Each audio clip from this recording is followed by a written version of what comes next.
Ranking all MMFF entries this year base sa mga trailers nila. Disclaimer, personal opinion ko lang naman ito and hindi ko pinipilit sa inyo, and ito lang naman yung sa basehan ko lang. Honestly, I'm not sure pa what to feel with the entries this year, pero may mga aabangan din naman ako. I mean, na-surprise ako sa my future yun na Lisette and Francine last year, so ayun, tignan natin. Okay, simulan natin sa pinakahuli, number 8, Reconnect. Tungkol ito sa iba't ibang mga pamilya na kailangan mag-reconnect sa isa't isa matapos ngang mawalan ng internet. Ako lang ba, or this film is giving 24/7 in love na hinaluan ng Love Actually, ganon? Ano, medyo nag-aalangan akong panoorin to eh. Kasi nandito si Kasha 500 sa Pasko. Joke lang naman, at kaya ito yung pinakadulo ko kasi hindi ko pa masyadong maramdaman yung core nga nung mismong film from the trailer. And given a Christmas movie to, I can't see the magic of Christmas pa. Pero let's see. Next, number 7, Love You So Bad. Tungkol ito sa isang babaeng mahihirapan nang magkagusto siya sa dalawang lalaking magkaiba. This one's kinda okay naman, pero feeling ko lang parang nagawa na siya before and hindi na bago. Pero kapag napanood ko na yung buong movie, mas gaganda pa siya, especially if maganda yung writing, and syempre, if magaling din naman talaga yung performance nga ng mga actors. So, tignan na nga lang natin. Next, number 6, Manila's Finest, and I thought this one's going to be higher, pero ayun nga, sobrang napangitan ako sa teaser trailer nito.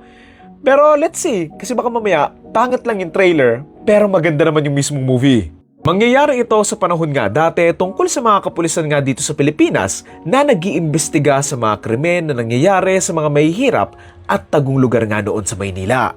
Personally, hindi ko lang talaga nagustuhan yung teaser nito. I think it's a really bad trailer na yung synopsis niya and yung trailer, hindi siya nagtutugma. Pero teaser pa lang naman yon, so abangan natin yung official trailer, baka mas maganda yon. So sana pala, hindi lang maging backdrop yung panahon nga nila dito, kahit nga, fiction lang to. Sana magkaroon ng magandang message yung film since nandun naman na sila. And sana magamit nga nila yung concept to its full potential. Nandito si Papa P, so malaking chance ang maganda to, so abangan na lang natin. Next, number 5, Anne-Marie, and nandito rin pala si Tom Rodriguez, and for sure, nag-method acting siya dito. Tungkol ito sa isang lalaki at isang babae na magkakakilala habang nasa gitna nga sila ng annulment sa kani-kanilang mga asawa. Interesting story, and honestly, this one reminds me a lot of The Thing Called Tadhana kasi siguro medyo same vibes yung character ni Angelica dito doon sa character nga niya doon sa Tadhana. From the trailer, I could already see na magiging emotional tong movie na to. Kasi maganda yung concept nila na tungkol nga sa dalawang taong gusto nga magsama habang nakikipaghiwalay sa mga taong gusto nila dating makasama habang buhay. Ganda yung conflict nila dito, naaabangan ko, lalong-lalo na ngayon kay Zanjo, kung paano nga nila i-explore yung hindi nga niya ma-let go yung mag-ina niya. So ayun, sana maganda yung writing nito kasi what an interesting and unique concept nga na bibihira matakil nga dito sa Pilipinas. Okay, number 4, Call Me Mother, and unang beses ko palang nabasa yung synopsis nito, Becky kang agad yung pumasok sa isip ko. Parang ulap ang nilalakaran ko sa Naku-curious ako kung paano nila mababalanse yung comedy and drama nga nila dito, and siguro parang mala-breadwinner din. Hindi ko masisisi yung mga taong nagsasabing Becky kang coded nga daw ito kasi nga may mga similarities naman talaga, pero ayun nga, may mga angle pa naman silang pwedeng ma-explore, so sana, ayun nga, yung magawa nila. Wish na hindi maging wishy-washy nga yung ending nito at mag-commit nga sila doon sa story, and sana, hindi lang maging safe masyado. Okay, number 3, Shake, Rattle, and Roll, Evil Origins. I'm really glad na sinundan lang nila what works from the previous SRR. Yung zombie story nga from the previous SRR, and ayun nga, yung aabangan ko dito.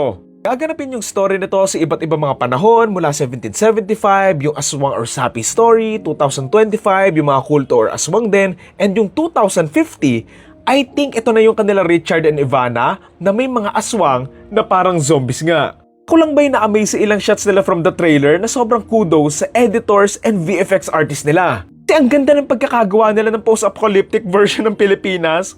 So sana gawan nga nila ng full movie, pero ganong style Kung lalo na yung sa bridge and doon sa simbahan, literal na pinos ko para ma-appreciate ko Tingin ko magagandahan ako dito doon nga sa party na may kulto, tsaka doon nga sa aswang na parang mga zombies. Yung sa sapi-sapi, medyo 50-50 pa ako, pero ayun, sana maging maganda to kasi alam mo, sayang naman yung franchise ng SRR. Okay, top 2 ko, Bar Boys After School, and bilang isa sa mga nanood nga ng part 1 ito sa mga sinehan nung pinalabas nga ito, medyo kinakabahan ako dito. Most likely, maganda pa rin naman yung story neto, pero sana, hindi ito yung tipo ng part 2 na sana, hindi na lang nagawa. Na alam mo yon, alam mo yung mga part 2 na nakasira pa, sa image nung naunang movie. Dito, susundan lang natin ulit yung magkakaibigan nga from part 1 kung saan may mga iba't iba na nga sila mga buhay at mga pinagdadaanan kung saan dito nga sila may makikilalang matutulungan din nila. From the trailer, I like the cinematography, I love yung mga lines na nilagay nga nila doon, and overall yung mga visuals nila magaganda din, and sana yung buong story maganda rin talaga. Okay, number 1 ko, naaabangan ko nga, I'm Perfect.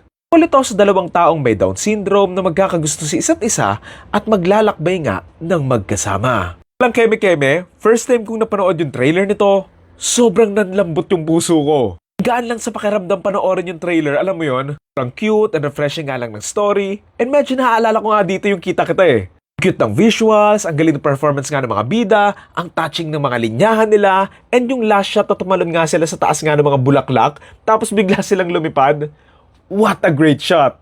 Yun lang naman yung walang papalabas nga this MMFF, and kayo ba, alin dito yung aabangan nyo, and alin dito yung wala kayong interest na panoorin? Comment nyo na lang. Thank you.